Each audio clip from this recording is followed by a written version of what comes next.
BBC বাংলার অধিবেশন প্রবাহতে আপনাদের স্বাগত। আজ আপনাদের সাথে লন্ডন স্টুডিও থেকে আছি মানসী বড়ুয়া, আর ঢাকায় আমার সাথে থাকছেন আকবর হোসেন। বাংলাদেশের সর্বশেষ গুরুত্বপূর্ণ আপডেট সংবাদ আপনাকে স্বাগত। শুরুতেই সংবাদ শিরোনাম, পরে বিস্তারিত। প্রথমেই জানাবো আমাদের হাতে থাকা সর্বশেষ গুরুত্বপূর্ণ সবথেকে তাজা আপডেট সংবাদ। উত্তরবঙ্গকে কৃষি শিল্পের রাজধানী হিসেবে গড়ে তুলতে চাই বললেন জামাত ইসলামের আমির। উত্তরবঙ্গকে কৃষি শিল্পের রাজধানী হিসেবে গড়ে তুলতে চাই, এজন্য আমাদের কাছে 5 বছর সময় যথেষ্ট। আমাদের কাছে কোনো কার্ড নেই, মাত্র 2000 টাকা করে প্রতিটি পরিবারকে দিলে কোনো কিছুই হবে না। আমরা যুবকদের জন্য 10,000 টাকা করে ভাতা দিতে চাই, এমনটাই জানিয়েছেন তিনি বলেন, বন্ধ চিনিকল খুলে দিতে চাই। এতদিন স্লোগান দিয়েছে টেকনাফ থেকে তেঁতুলিয়া, এখন স্লোগান হবে তেঁতুলিয়া থেকে টেকনাফ। আজ উত্তরবঙ্গে নির্বাচনের প্রথম জনসভায় গিয়ে সব কথা বলেছেন জামাত ইসলামের আমির ডক্টর শফিকুর রহমান। এরপর জানাবো ঢাকা 17 আসনে বিএনপির জনসভার সময় পরিবর্তন। আসন্ন ত্রয়োদশ জাতীয় সংসদ নির্বাচন এবং গণভোটকে সামনে রেখে ঢাকা 17 আসনে বিএনপির নির্বাচনী জনসভার সময়সূচি পরিবর্তন করা হয়েছে। দুপুরের পরিবর্তে সন্ধ্যা 6টার সময় এই জনসভার সময় নির্ধারণ করা হয়েছে বলে জানানো হয়েছে। এদিকে ভয় পেয়ে একটি বড় রাজনৈতিক দল আতঙ্ক ছড়াচ্ছে। প্রশ্ন নাহিদ ইসলামের বিএনপিকে নিয়ে। বিএনপির প্রতি ইঙ্গিত করে জাতীয় নাগরিক পার্টি এনসিপির আহ্বায়ক নাহিদ ইসলাম বলেছেন, আসন্ন জাতীয় সংসদ নির্বাচনে 10 দলীয় জোটের গণজোয়ার দেখে একটি বড় রাজনৈতিক দল ভয় পেয়েছে। তারা জনগণের মাঝে বিভ্রান্তিকর তথ্য ছড়াচ্ছে এবং আতঙ্ক ছড়ানোর চেষ্টা করছে। তিনি বলেন, মনে করেছিলাম লোকটা লন্ডনে 17 বছর পালিয়ে থেকে ভালো হয়ে গেছে, কিন্তু তিনি ভালো হননি। তিনি যে আগের মতোই রয়েছে তার কথাবার্তায় প্রমাণিত। এবারে জানাবো আলোচিত আবেদ আলীর ছেলে সিয়াম গ্রেপ্তার। প্রশ্নফাঁস কাণ্ডে ব্যাপক সমালোচিত বাংলাদেশ সরকারি কর্ম কমিশন বা পিএসসির সাবেক গাড়ি চালক সৈয়দ আবেদ আলীর জীবনের ছেলে সৈয়দ সোহানুর রহমান সিয়ামকে গ্রেপ্তার করেছে দুর্নীতি দমন কমিশন দুদকের জনসংযোগ কর্মকর্তা মোহাম্মদ আজহারুল ইসলাম বিষয়টি নিশ্চিত করেছেন। এবং সর্বশেষ জানাবো ট্রাম্পকে ইরানের পাল্টা হুঁশিয়ারি, আঙুল টিগারে আছে।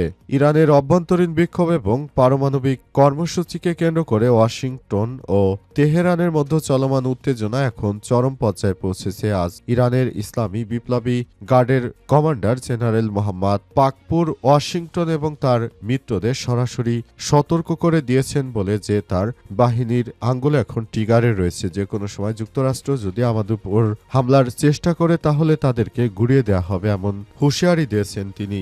এই ঘটনার পরই নতুন করে আবার উত্তেজনা দেখা দিয়েছে। প্রিয় দর্শক, এতক্ষণ শুনছিলেন সংবাদ শিরোনাম, এবারে বিস্তারিত।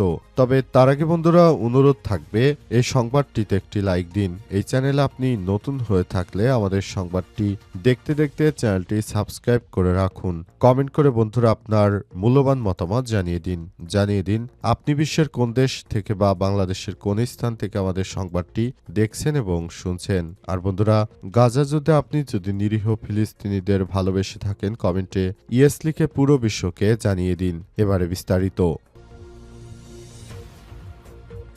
উত্তরবঙ্গকে কৃষি শিল্পের রাজধানী হিসেবে গড়ে তুলতে চাই বললেন জামাতের আমির। বাংলাদেশ জামাত ইসলামের আমির ডক্টর শফিকুর রহমান বলেছেন, উত্তরবঙ্গকে আমরা বিজনেস হাবে পরিণত করতে চাই, কারণ এই উত্তরবঙ্গকে কোনো সরকারই কোনোদিন তাদের জন্য ভাবেনি। এ সময় জামাত ইসলামের আমির আরও বলেছেন, নতুন বাংলাদেশ গড়ে তুলতে হলে অবশ্যই উত্তরবঙ্গকে বাদ দিয়ে কোনোভাবেই কোনো কিছু করা যাবে না। উত্তরবঙ্গ হচ্ছে আমাদের সব থেকে প্রাণের কলিজার উত্তরবঙ্গে যে ফসল ফলে সেই ফসলকে যেন ঢাকা শহরে সুষ্ঠুভাবে বন্টন করা যায় এবং উত্তরবঙ্গকে নিয়ে আমার অনেক বড় পরিকল্পনা রয়েছে। এই পরিকল্পনার মধ্য দিয়ে আমি উত্তরবঙ্গকে একটি নতুন রূপে সাজিয়ে গুছিয়ে নিতে চাই বলে জানিয়েছেন তিনি। এ সময় তিনি আরও জানান, নতুন বাংলাদেশ গড়ে তুলতে হবে, সেজন্য নেতাকর্মীদেরকে যথাযথ নির্দেশনা দেওয়া হয়েছে। এই নির্দেশনা মোতাবেক সবাইকে একসঙ্গে নিয়ে নতুন বাংলাদেশ গড়ে তুলতে হবে বলে জানিয়েছেন তিনি। অন্তর্বর্তীকালীন সরকারের প্রধান উপদেষ্টা যে নির্বাচনের সময় ঘোষণা করেছেন, সে ঘোষিত সময়ে যেন যথাযথ একটি সুষ্ঠু ও সুন্দর নির্বাচন অনুষ্ঠিত হয়, সেজন্য সবাইকে নিয়ে কাজ করতে চাই বলে জানিয়েছেন বাংলাদেশ জামাত ইসলামের আমির ডাক্তার শফিকুর রহমান। সেজন্য তিনি সবাইকে নিয়ে ইতিমধ্যেই তার এই মহামূল্যবান কাজটি শুরু করে দিয়েছেন।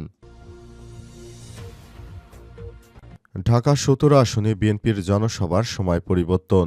আসন্ন ত্রয়োদশ জাতীয় সংসদ নির্বাচন ও গণভোটকে সামনে রেখে ঢাকা ১৭ আসনে বিএনপির নির্বাচনী জনসভার সময়সূচি পরিবর্তন আনা হয়েছে। দুপুরের পরিবর্তে আজ শুক্রবার সন্ধ্যা ৬টায় শুরু হবে জনসভা। বিএনপির চেয়ারম্যান তারেক রহমানের সমর্থনে আয়োজিত এই জনসভা ভাসানটেকের বিআরবি মাঠে অনুষ্ঠিত হবে। তবে আয়োজকরা আশা প্রকাশ করেছে নির্ধারিত নতুন সময়ে সর্বস্তরের জনগণ স্বতঃস্ফূর্তভাবে অংশগ্রহণ করবে। নতুন করে তারা বিএনপিকে সুযোগ দিতে চায়, যাতে করে আবার বিএনপি দেশের মধ্যে আবার ভালো কিছু করতে পারে। এর আগে বিএনপির যে ব্যাড রেকর্ডগুলো রয়েছে সেগুলো থেকে বেরিয়ে আসতে চায় বিএনপি এর আগে যেমন ৫ বারের দুর্নীতিতে চ্যাম্পিয়ন সহ নানাবিধ তাদের বিরুদ্ধে অপকর্মের কথা শোনা গেছে, সেসব জায়গা থেকে বিএনপি বেরিয়ে আসার জন্য সর্বোচ্চ প্রচেষ্টা চালাচ্ছে। তাদের এই প্রচেষ্টা অব্যাহত থাকবে বলে বলা হয়েছে এবং নতুন করে এই প্রচেষ্টাকে তারা খুবই ভালোভাবেই দেখছে এবং তারা মনে করে এবার জাতীয় সংসদ নির্বাচনে বিএনপি বিপুল ভোটে জয়লাভ করতে পারবে এমন প্রত্যাশা রয়েছে তাদের এবং সেই প্রত্যাশা অনুযায়ী সবাই মিলে একটি নতুন বাংলাদেশ গড়ে তুলতে চায় বিএনপি, এমনটা বিএনপির পক্ষ থেকে জানানো হয়েছে। সেজন্য তারেক রহমানকে আগামীর প্রধানমন্ত্রী হিসেবে দেখতে সবাইকে ধানের শীষ প্রতীকে ভোট দিয়ে হ্যাকে জয়যুক্ত করার মধ্য দিয়ে দেশটা যেন আবার সুন্দর করে গড়ে উঠতে পারে, এমন প্রত্যাশার কথাই তারা জানিয়েছে। তারেক রহমান দেশে ফেরার পর থেকেই তিনি যতবার বিভিন্ন জনসভায় গিয়েছেন, সব জায়গায় তার জনপ্রিয়তা ছিল আকাশচুম্বী। তাকে নিয়ে সবাই বিভিন্নভাবে কথাবার্তা বলেছে। তবে তারেক রহমান সবাইকে দেখিয়েছেন কিভাবে তার রাজনৈতিক দলকে এতদিন ধরে আগলে রাখতে হয়। বিদেশের মাটিতে বসেও তিনি তার দলের জন্য যে গুরুত্বপূর্ণ ভূমিকা রেখেছেন, সে কারণে তার দলটি এখন পর্যন্ত টিকে আছে। এই দলের মধ্য দিয়ে কোনো ভাঙ্গনের সৃষ্টি হয়নি। দলটি মনে করে আবারও তারা ফেরত আসবে এবং আবারও তারা দেশ গঠনের কাজে সবথেকে বড় ভূমিকা রাখবে, এই প্রত্যাশা রয়েছে বিএনপির। এমন প্রত্যাশা নিয়েই তারা এই নির্বাচনী প্রচারণা শুরু করেছে। ভয় পেয়ে একটি বড় দল আতঙ্ক ছড়াচ্ছে বললেন নাহিদ ইসলাম।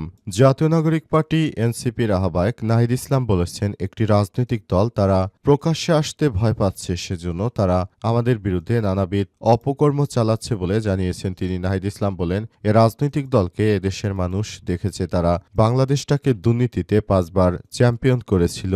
নতুন করে এদের হাতে দেশকে তুলে দেয়া মানে চাঁদাবাজদের হাতে তুলে দেয়া। দেশের মানুষ এখন স্পষ্টভাবে জানে যে এই চাঁদাবাজদের হাতে আর বাংলাদেশ কোনোভাবেই নিরাপদ থাকতে পারে না। সেজন্য চাঁদাবাজদের এবার দেখে নেওয়ার সময় এসেছে বলে জানিয়েছেন নাহিদ ইসলাম। আজ ঢাকায় নিজ নির্বাচনী এলাকায় তিনি এই কর্মসূচিতে সব কথা জানিয়েছেন। নাহিদ ইসলাম বলেন, নতুন বাংলাদেশ গড়ে তুলতে হবে।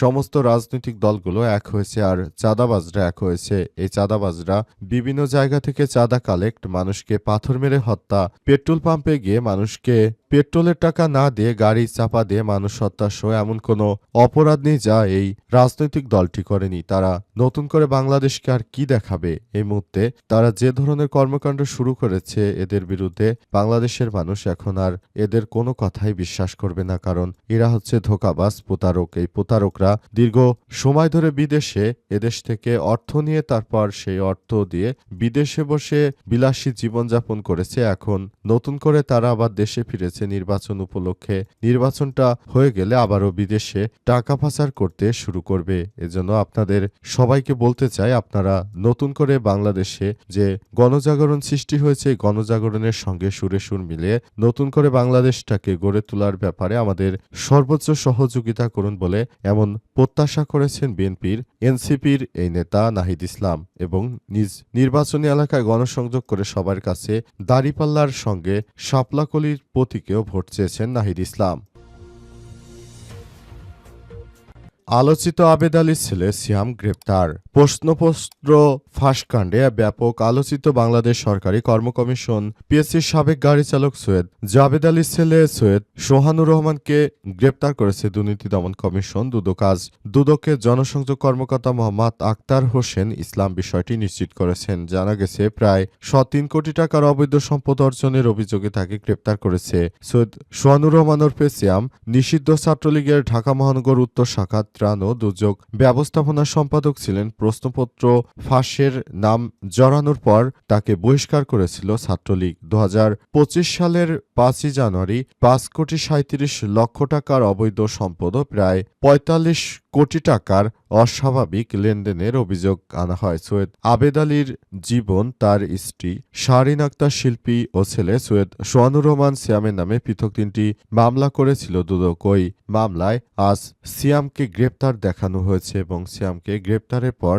পুরো ব্যাপারটি অন্যদিকে চলে যাচ্ছে, কারণ সিয়াম নিজে একজন অপরাধী এবং পাশাপাশি তিনি বড় ধরনের অপরাধ করে বেরিয়েছেন। তার বিরুদ্ধে নানাবিধ অপকর্মের অভিযোগ ছিল এবং ওই অভিযোগগুলো তৎকালীন সময়ে আমলে নেওয়া হয়নি, কিন্তু এখন সেগুলোকে আমলে নেওয়া হচ্ছে যাতে করে সিয়াম কোনোভাবেই আর বের না হতে পারে সে ব্যবস্থা নিচ্ছে অন্তর্বর্তীকালীন সরকার। প্রশ্নপত্র ফাঁস করে কোটি কোটি টাকা কামিয়েছে সিয়ামের বাবা।